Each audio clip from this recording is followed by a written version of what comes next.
Donc, 4 ans après le décollage québécois, tu es nommé Révélation de l'année en France. J'imagine que là, c'est un TGV qui décolle. Johnny Hallyday, des moments où tu te pinces, tu fais... Oui. C'est quoi cette vie-là? Là? Oui, c'est un peu étourdissant. Moi, ce qui m'a toujours sauvée, c'est mon père, ma mère, ma meilleure amie Nathalie. Ces gens qui t'appellent que par ton prénom, puis qui te disent, quand tu descends de scène, te demandent si t'as faim ou t'as soif, puis qui te disent pas si c'était bien ou pas bien, qui juste te demandent si t'as faim ou t'as soif. Et je me rappelle, il y a environ 1 an, jour pour jour, on est dans le studio théâtre d'une des stations de radio, puis tu donnais un petit spectacle à porte fermée pour 50, 70 auditeurs de la station, puis un petit show, le cabaret de la dernière chance, mais version radio, là, parce que c'est une super belle salle, là, mais Lara Fabian, dans un 2e étage, dans une petite salle, avec un stage qui devait faire 6 pieds par 11 pieds, te souviens-tu, assis sur le clavier. Il y avait mon papa, te rappelles-tu? Oui, j'allais là aussi. Oui.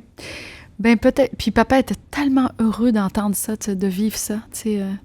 Moi, j'ai la chance d'avoir un papa qui aime sa fille, c'est sûr, là, mais qui aime ce que je fais.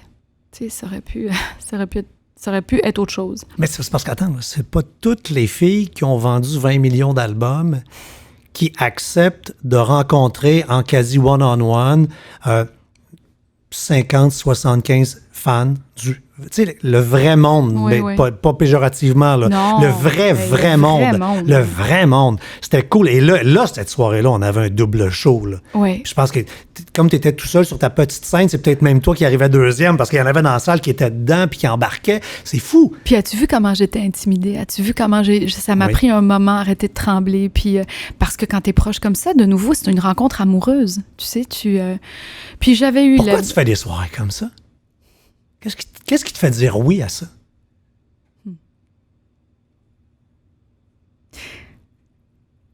L'adrénaline. Ce que tu vas ressentir. Cette sensation qui n'existe que dans des circonstances où il y a un tel risque. Les gens n'imaginent pas à quel point c'est déstabilisant. C'est très déstabilisant. On donne le stade olympique avec 60 000 personnes, des lumières d'en face. C'est moins pire. Ouais. Ouais. Mais quand j'ai fait le stade avec Johnny Hallyday, il y avait 80 000 têtes. C'était une pelouse de têtes.